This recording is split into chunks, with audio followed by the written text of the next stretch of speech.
Oh, hello! I'm Recappa Sedai, and this is Wheel Talk. Today we're going to be talking about the prologue from Book 1 of The Wheel of Time, The Eye of the World. Ah! You're welcome.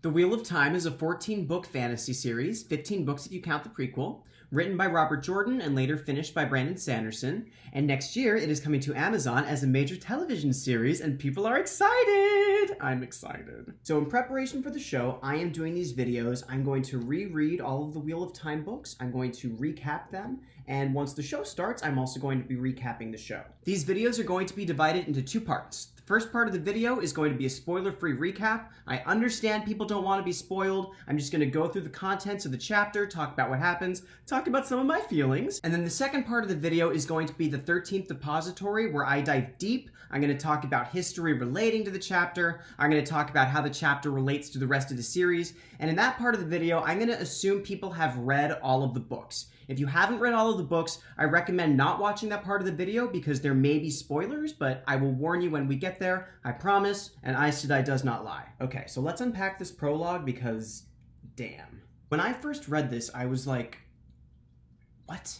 It's crazy. There's some crazy stuff. So the prologue starts and we're inside some palace and the ground is shaking and people are dead everywhere and it's like something bad happened. So this guy named Theron Telemann wanders onto the scene and he's shouting for Ilyena. Ilyena, where are you, Ilyena?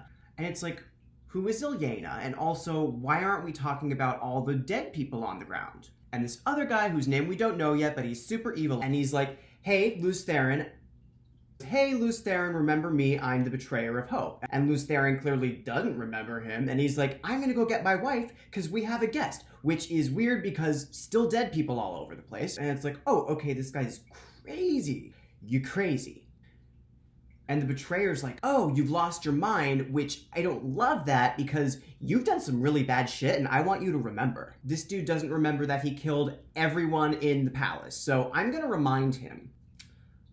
I need a glass of wine. So then the betrayer is like, okay, I'm gonna heal you. It's a real shame none of your sisters are around because now I have to be the one to heal you, and the way I do it, it's gonna suck. Pain blazed in Theron and he screamed. A scream that came from his depths. A scream he could not stop. Fire seared his marrow. Acid rushed along his veins. Like, we're not even at page 1 yet. So Theron comes to his wits and realizes he's in a room full of dead people, and also Ilyena is one of them, and he's super upset about it, and he's like, Ilyena, no, Ilyena! He's so mad at the betrayer of hope, whose name we still don't know, we'll get to it, and he's like, how could you do this? I'll destroy you for this. And the betrayer of hope's like, dude, I didn't do this, you did.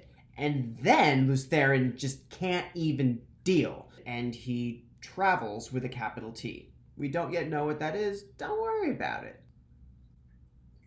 I love the Wheel of Time.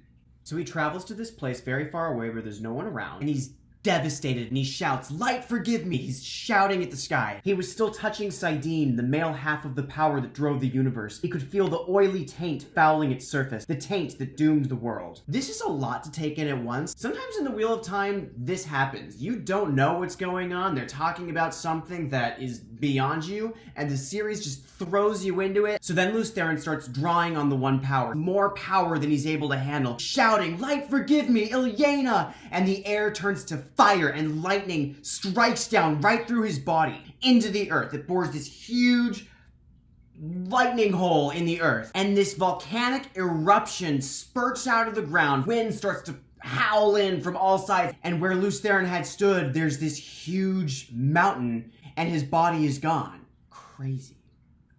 You may not understand everything that's happening in the prologue, but what the prologue does so well is it sets up how epic this is going to be. This is going to be a story of world-changing proportions. I love this prologue. Even reading it for the first time, not knowing what was going on, these people can do incredible things. This is a world where epic stuff goes down, and from the beginning, I am on board. I am here for it. My here is a mess. The prologue concludes with these two passages written in the Fourth Age, talking about the apocalypse, the world ending, and all the horrible apocalyptic stuff. Both passages end with discussion of the dragon. Him who brought the shadow and the breaking of the world, and him they named the dragon. The great sword of justice defend us. Let the dragon ride again on the winds of time. I love that line. Oh, I love that line.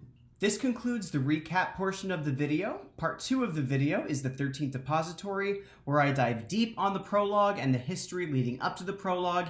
If you haven't read the books, I recommend not watching any further because A, you don't want to be spoiled, and B, this is probably going to sound crazy to you. Okay, I pronounce this meeting sealed to the flame.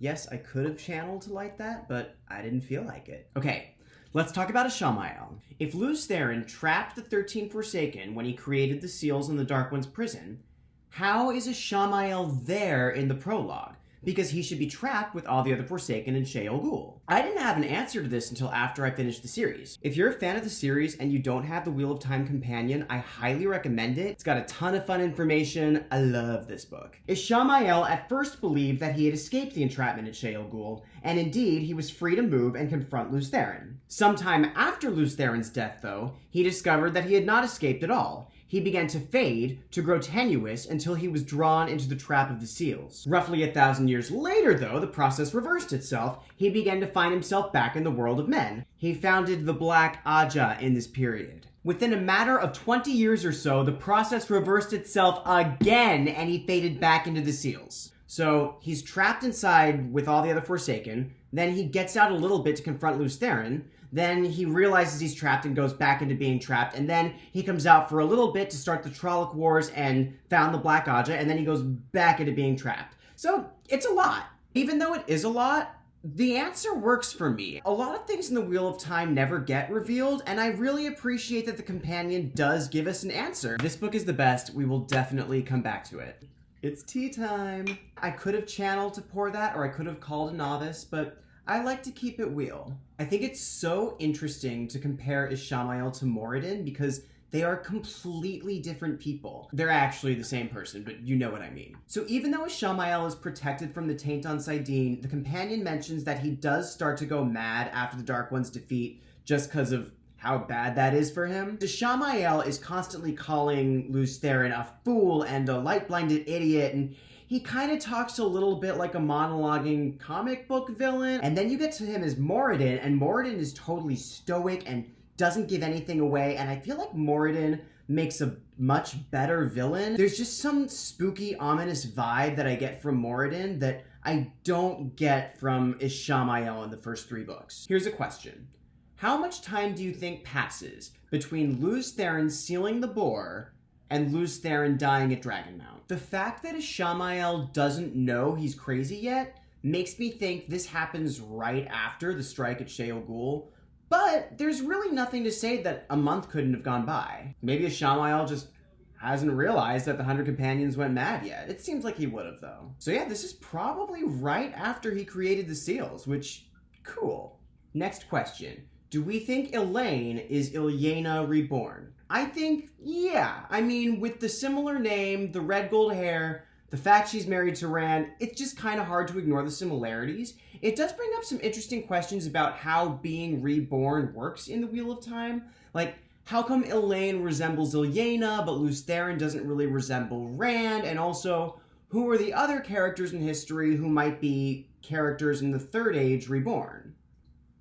I love how Lews Therin's downfall sets up this theme of failure. If you want to achieve the greatest possible success, you have to fail first. Quick recap on the backstory of this. There were 2 plans on how to deal with the Shadow during the War of Power. Lews Therin Telamon wanted to go to Sheol Ghul with 7 female Aes Sedai and 6 male Aes Sedai minimum linked together and create the 7 seals on the boar. There was an influential Aes Sedai named Latra Posai Decume. She led a faction of women who believed that Lews Therin's plan was too dangerous. If they didn't place the seals correctly, they might rip the boar open. Latra got all of the most powerful women on her side so that none of them would support Lews Therin's dangerous plan. Latra's plan was to finish creating the Choedan Call and then use the Sa'angreal to destroy the Shadow's army and then to create a barrier around Sheol Ghul Ghul and temporarily hold the shadow off until they could figure out how to seal the board. Samael captured the region where the access keys were. The Aes Sedai could not recover the access keys. Lews Therin decides they don't have any other choice. The access keys are lost. They're losing this war. He has to do something. He gathers the 100 companions, which is actually 113 male Aes Sedai. They carry out the attack Lews Therin planned without the women, and they only use saidin to create the seals. And then saidin is tainted, and for the next few centuries, men rip apart the world in blood and fire. Here's what's cool about this. If Lews Therin had gone to Sheol Ghul with the women and used saidin and saidar, he still would have failed because we know now that he also needed the true power. If Latra and the women had used the Cho'odon Call to bind off Sheol Ghul from the rest of the world, that wouldn't have worked because the bore would have continued to widen, it exists outside the pattern, and eventually the Dark One still would have broken free. Lews Therin had to make this mistake and learn from it and realize that the one power wasn't enough to hold off the Dark One. And I love that theme that you have to fail before you can do something right.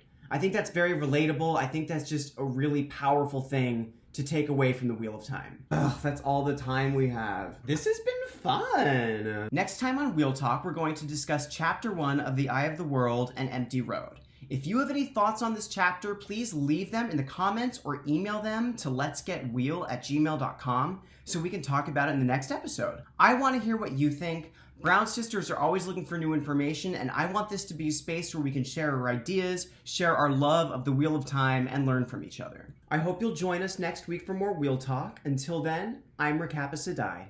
Walk in the light and keep it wheel.